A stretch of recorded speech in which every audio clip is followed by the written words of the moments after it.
안녕하십니까. 저는 1-2조 발표를 맡은 경제통상학부 유효정입니다. 저희 조는 저를 비롯하여 김채원, 김서진, 유수영 학우님과 함께 발제를 준비하였습니다. 최근 틱톡의 개인정보 유출 사례, 다들 한 번쯤 들어보셨을 텐데요.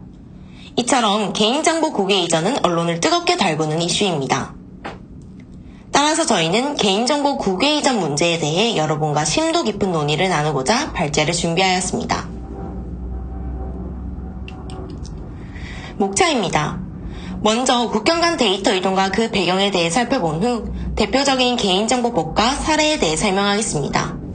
그 후 역외 이전 금지의 장단점과 한국 입장에서 바라본 국외 이전, 총 정리 및 결론을 제시하겠습니다.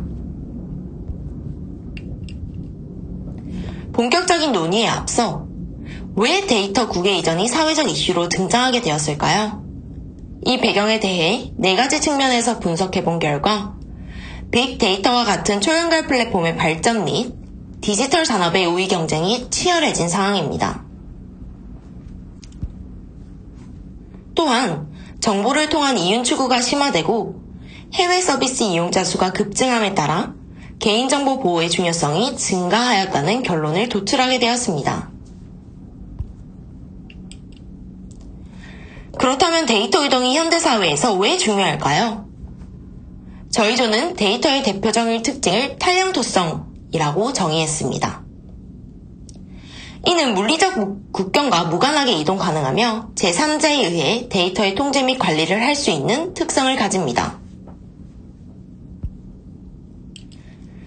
따라서 이런 탄력도성 때문에 관할권의 집행이 곤란하다고 하는데요. 우리에게 익숙한 테무, 넷플릭스 같은 플랫폼도 데이터의 탄력도성을 보여주는 대표적인 예시라고 할 수 있습니다. 이처럼 프라이버시와 국가안전 문제가 강조되며 국경 없는 데이터 시대는 막을 내리게 되었습니다. 이러한 이유로 구체적인 법률로서의 규제가 필요하다는 결론을 내렸습니다. 이제부터 유럽과 미국, 중국의 개인정보 보호 규정에 대해 간략하게 살펴보겠습니다. 먼저 유럽의 경우 일반 개인정보보호법이라는 GDPR을 도입하였는데요. 이는 EU 국민 보호를 위해 개인정보 이전에 관해 엄격한 책임과 의무를 부과하고 있습니다. 미국의 경우 공공부문과 민간부문의 이원적인 접근 방식을 취하고 있습니다. 공공부문의 경우 개인정보 보호를 위한 일반법을 제정하여 엄격한 규제를 가하고 있으며 최소한으로 정부가 개입하는 방향으로 민간부문의 규제를 행하고 있습니다. 마지막으로 중국의 사례를 살펴보겠습니다. 앞서 언급했던 EU의 GDPR을 참고하여 더욱 엄격한 규제를 가하고 있는데요. 국내 저장 의무화가 가장 강화된 국가라고 할 수 있겠습니다.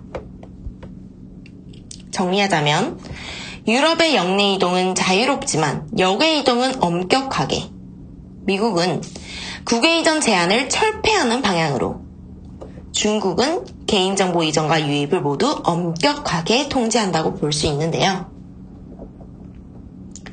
이 세 국가의 공통점이 있습니다. 바로 국외 이전이든 국내 저장이든 한쪽으로 치우치지 않고 적절한 절충안을 도입했다는 것입니다. 이는 각각이 가진 효과와 장단점이 다르기에 어디에 포커스를 맞추냐에 따라 각국의 입장이 달라진 것이라고 볼 수 있습니다. 저희 조는 엄격한 개인정보 규제의 부정적인 영향에 대해서도 조사를 해보았는데요. 소비자의 경우 디지털 플랫폼의 제한적 선택을, 기업의 경우 경쟁 제한을, 무역 측면에서는 기업들에게 무역 장벽으로 다가온다는 것을 알게 되었습니다.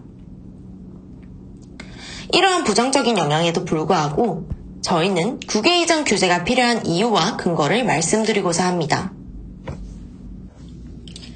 그렇다면 한국도 미국과 같은 IT 강대국을 따라 자유화를 추구해야 할까요? 결론부터 말씀드리면 저희 조는 그렇지 않다라고 생각합니다. 지금부터 그 이유를 소비자 후생 측면, 기업 및 국가 측면, 안보적 측면, 무역적 측면으로 나누어 설명드리겠습니다. 첫 번째로 데이터 이전 자유화를 하게 되면 소비자는 저렴한 가격에 많은 물건을 접할 수 있는데요. 그러나 법적 규제가 강화되지 않는다면 그만큼 피해 사례도 증가할 것이라고 예상합니다. 실제로 해외에서 쿠팡 고객 정보 46만 건을 판매하는 게시글이 등록된 사례가 있으며 해당 게시글에는 이름, 주소, 연락처 등과 같은 기본 정보들이 포함되어 있었습니다. 이것은 중간 판매업자를 통해 유출된 것이었는데요. 온라인 플랫폼 특성상 중간 판매자 시스템이 필수적이며 중간 판매자 시스템의 허점을 개인정보 탈취를 목적으로 악용할 가능성 또한 충분하다고 생각합니다. 이런 상황이 반복된다면 오히려 소비자들의 구매 욕구를 위축시켜 경제가 활성화되지 못할 수 있습니다. 따라서 저희는 애초에 데이터 이전을 금지하는 법적 규제를 하는 것이 바람직하다고 생각합니다. 두 번째로 기업 및 국가적 측면에서 살펴보겠습니다. 데이터 이전 자유화는 정보통신 산업 분야에서 강한 성도력과 영향력을 발휘하고 있는 미국 정부의 선호의 결과물입니다. 우리나라는 정보통신 산업의 발전 정도가 높긴 하지만 국제적으로 미치는 영향력이 미미하여 사이버 안보 위협도 높은 편에 속합니다. 한마디로 정보통신 산업 강대국인 미국만큼 산업의 기반이 튼튼하게 마련되어 있지 않은 상황입니다. 이러한 상황에서 데이터 이전 자유화를 추구하는 것은 오히려 우리나라 정보통신 산업의 발전을 저해시킬 수 있으며 미국이 전 세계 정보통신 산업의 주도권을 쥐고 움직이는 데 도움만 주는 꼴이 된다는 것입니다. 그래서 데이터 이전 자유화를 채택하는 것은 우리나라에겐 시기상조다라는 것이 저희의 생각입니다. 또 데이터 이전 자유화를 금지하게 되면 강대국의 무차별한 산업 확장을 막아 자국 내 산업을 보호할 수 있습니다. 보시는 바와 같이 구글 클라우드의 자처 규정에서는 다른 나라의 플랫폼이 자국에 들어올 경우 자국의 기업과 의무적으로 계약을 체결하게 하였습니다. 이런 규제들은 타국 기업과의 계약 체결을 촉진시켜 자국 기업 확장의 발판이 될 수 있습니다. 세 번째로 데이터 이전은 국가의 안보적 측면에서도 매우 중요한 상황입니다.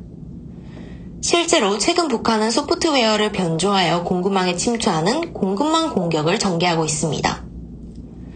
데이터 이전을 하려면 소프트웨어 형성과 공급이 불가피하기 때문에 사이버 공격 위험에 쉽게 노출될 수밖에 없습니다.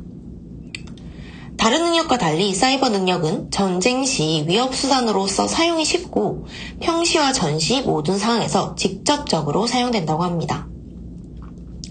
그러므로 사이버 공격을 예방하지 못한다면 분단 국가인 우리나라는 큰 타격을 입을 수 있습니다.